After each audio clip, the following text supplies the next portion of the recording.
সাহাবা নিজেই করেছেন। তাবরানী শরীফের সহিহ হাদিস আছে আলহামদুলিল্লাহ। তাই আমরা সাহাবার দিনকে মানি, নবীর দিনকে মানি, কারণ আমার নবী বলেছেন ফিরকা হবে 73টি, কুল্লুহুম ফিন্নার, সবাই জাহান্নামে যাবে, ইল্লা মিল্লাতান ওয়াহিদা, একটি জামাত জান্নাতে যাবে। মা'আনা আলাইহি ওয়া সাহাবী, যে আমার তরিকাতে চলবে, আমার সাহাবার তরিকাতে চলবে, তারাই হবে জান্নাতি। বলেন সুবহানাল্লাহ। আমরা নবীর তরিকাও মানি, সাহাবার তরিকাও মানি। সাহাব নবী পাক নিজেই ইন্তিকালের পর পূর্বের নবীগণ যারা ইন্তিকাল করেছেন তাদের ওসিলা দিয়ে দোয়া করেছে, আমরা কিয়ামত পর্যন্ত করব আমরা নবীর তরিকা ওয়ালা। সাহাবায়ে কেরাম উসমান গনির জামানায় করেছেন, আমরা কিয়ামত পর্যন্ত করব, কারণ আমার নবী বলেছেন যে আমার সাহাবী তরিকাতে চলবে, তরিকাতে তারা জান্নাতি। আর নবীর ওসিলা দিয়ে দোয়া করা চলবে না।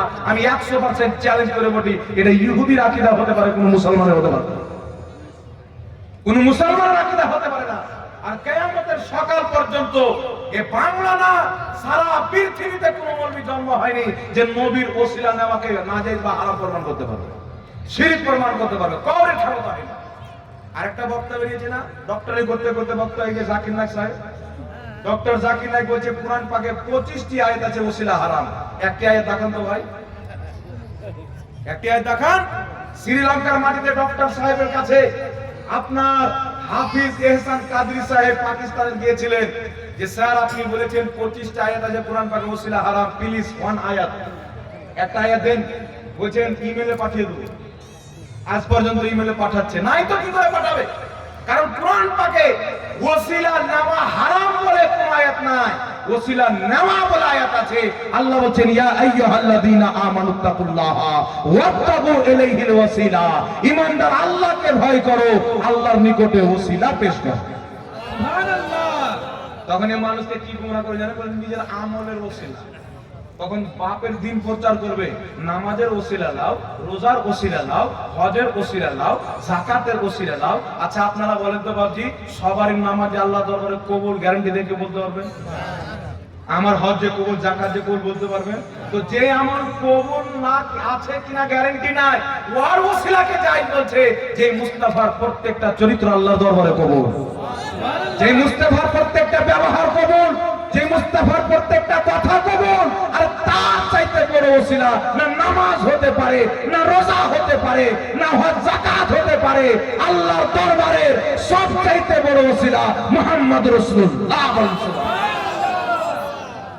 তাই ব্রাদার ইসলাম, যারা বলেছে নবী ওসিলা দিয়ে দোয়া করা শিরক বা বিদআত, যারা নবীর ওসিলা দিয়ে দোয়া করে তারা মুশরিক। এই ঈমানদারকে মুশরিক বলার কারণে, সহিহ হাদিসের বিরুদ্ধে ফতোয়া দেওয়ার কারণে এদের একটার ইমাম নাই, সব দাড়িওয়ালা শয়তান। মৌলবি নাই, সব দাড়ি টুপিওয়ালা বেঈমান হয়ে গেছে। আর মুফতি জুবেরের নাম লিখছে, ওর যোগ্যতা কি আছে? আমি চ্যালেঞ্জ করলাম, ফাতাওয়া আলমগীর নিয়ে ফুটকে বাড়াচ্ছে এইভাবে। এই দেখেন ফাতাওয়া আলমগীরতে লেখা আছে যে সুয়ার আর কুকুরের ব্যবসা করে যদি টাকা হয় ওর যাকাত দিতে হবে, কিন্তু এই কথা ফাতাওয়া আলমগীর তো কোথাও নাই। ওই ভেড়া জনগণ বসে আছে, ভেড়া মনে বক্তব্য দিচ্ছে, ওদেরকে কিতাব দেখিয়ে দিচ্ছে, কিন্তু পড়ে আর শোনাচ্ছে না। ওই যে ফাতাওয়া আলমগীরতে লেখা আছে, একটা মেয়ে যদি এসে একটা পুরুষ একটা মেয়েকে যদি বলে আমি তোমাকে বিয়ে করলাম, বলে যদি আমি তোমাকে স্বামী মিললাম, তাহলে ওদের সহবাস করা জায়েজ হয়ে যাবে। কিন্তু ফাতোয়াটা এইভাবে না। ফাতোয়াটা হচ্ছে একজন মেয়ে, একজন পুরুষ যদি কিছু সংখ্যক লোকের সামনে এসে নিজের বিবাহ হওয়ার দাওয়া করে যে আমরা দুজনে বিয়ে করেছি, আমি তার স্বামী, ও তা আমার স্ত্রী, এইভাবে বলে, আর সাক্ষী যদি শুনে নেয়, তবেই তাদের বিয়েটা হয়ে যাবে, মোহরানা পরে বন্ধ হয়ে যাবে। মশলা এইভাবে বয়ান করা আছে, যেটা শরীয়তের মশলা। আর এই মানুষকে গাঁজা খাওয়াচ্ছে যে একটা মেয়ে এসে বলে যদি তুমি আমার স্বামী, একটা ছেলে এসে বলে তুমি আমার স্ত্রী, বাস হয়ে গেল, চালাও। তাহলে কত বড় দাজ্জাল! কেন আমার নবী এমনি বলেননি যে কিয়ামতের পূর্বে কিছু লোক বের হবে, দাজ্জালুনা কাযাবুন, তারা দাজ্জাল হবে, মিথ্যুক হবে। আজকে ওই দাড়িওয়ালা লোক আমরা দেখতে পাচ্ছি, কিন্তু আমি চ্যালেঞ্জ করেছি, জলঙ্গির রাহুল আর কলকাতার ভেড়া ফাতোয়া আলমগীর একটা লাইন যদি শুদ্ধ করে পড়ে শুনিয়ে দিতে পারে, দেখে আরবি কিতাব থেকে 5 লক্ষ টাকা পুরস্কার দেওয়া হবে। সুবহানাল্লাহ। আগের কেউ যদি ফোন করে, আছেন যদি আপনাদের কেউ এলাকায় ফোন করেন আর মাওলানা ওমর ফারুকের সাথে যোগাযোগ করেন, আমি রেডি আছি। একটা লাইন ফাতোয়া আলমগীর পড়ার যোগ্যতা রাখে না, আরে দেখে কোরআন করতে পারেন না।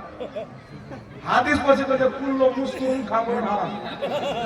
চিন্তা করে সবাই জানে যেখানে ফুল চলে আসলো, ওর পরে তানবির হবে না, আপনার দোপেশ হবে, বাচ্চা বাচ্চা পর্যন্ত জানে কুল্লু খামরিন হবে, যে কুল্লু খামরুন।